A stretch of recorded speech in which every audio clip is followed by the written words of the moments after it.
someone who straddles both politics and industry, Rajeev Chandrasekhar, Rajya Sabha MP, also industrialist. Rajeev, most from the opposition have given an absolute thumbs down, just saying it's a mediocre budget, no big ticket announcement, no big idea, no big vision. Your take quickly. No, I mean, without getting too political about it, I think the budget was clearly a budget that's done very little, because I think he had very little flexibility given the fiscal pressures that he had. I would have expected some more in the budget about the architectural direction of the economy, reforms, some more details about how the next 3-4 years are going to play out in terms of economic growth. But there has been, it is high on rhetoric. It does talk about a directional clue in terms of fiscal consolidation and so on and so forth.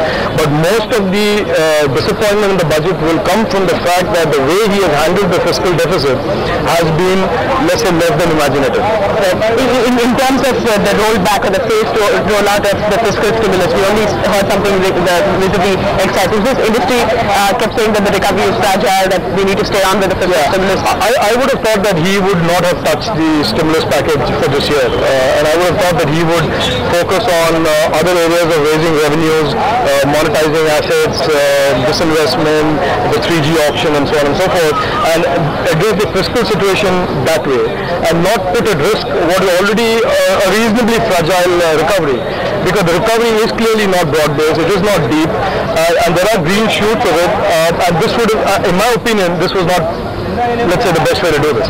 All right, Rajdeep, simply have a question here for Rajeev.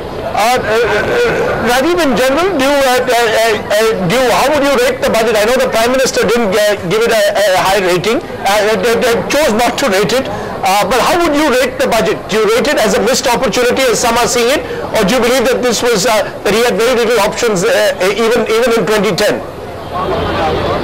No, Rajeev, I say that the whole year 2009-2010 will go down as a year of missed opportunities, not just from a point of view of budget and the numbers. I think we could have done a lot more as a government in setting the tone and the direction for the next 2-3 years. Really go out and do meaningful things on the structural reform side. Even Dr. Rangarajan in his February report is talking about the deficit being as a consequence of poor expenditure management. Now, if the Prime Minister Economic Advisor is saying that, I would have expected the government to take some meaningful actions on expenditure management, because the deficit today is a consequence of expenditure. Okay.